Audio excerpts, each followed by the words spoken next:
Okay, we're down to our last lesson now. After this lesson, you'll have finished yarn.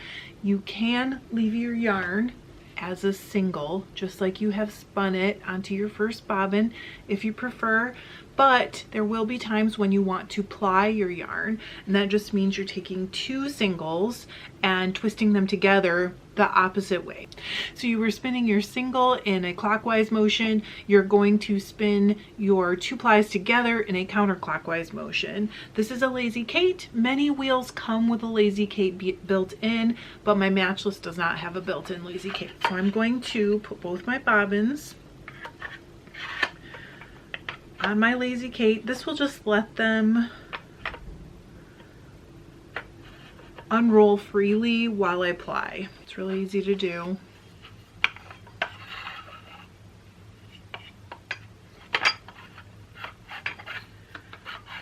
All right, and there's just about 1 ounce on each of these.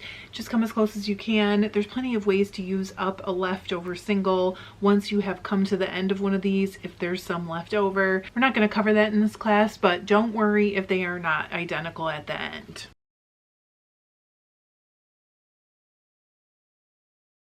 I'm just going to set this on the floor. Then I'm going to turn the camera towards the wheel. So I'm going to set my wheel up on the first hook and go ahead and thread out through the orifice. Okay.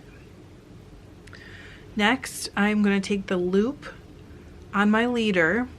There's a little left over from the last bobbin I plied. There we go.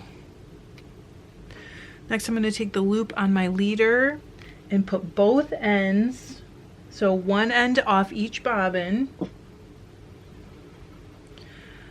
I have both the ends from my bobbins, and I'm just going to put them through the loop.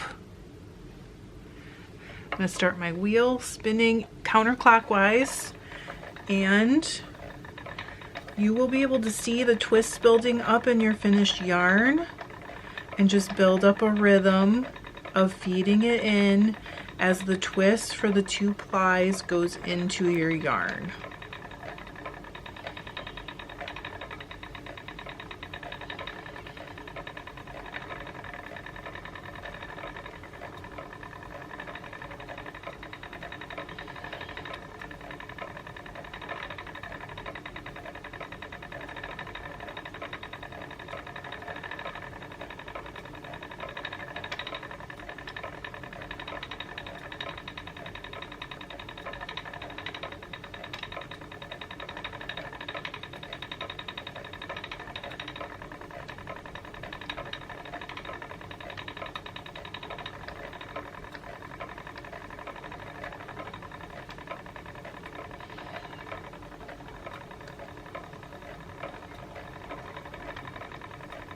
So when you're doing this, just practice trying to treadle evenly, and you will just slowly feed in your yarn as it builds up twist, and just follow the same rhythm. That'll help you keep the same amount of twist going throughout your whole hank of yarn. If you have been following along with this class, you have just made yarn, so congratulations. I am extremely proud of you, and I hope you keep some of your first yarn because you will never be able to duplicate it, and from here on out the creativity is just going to get better and better. Thanks for joining me for this class. Bye.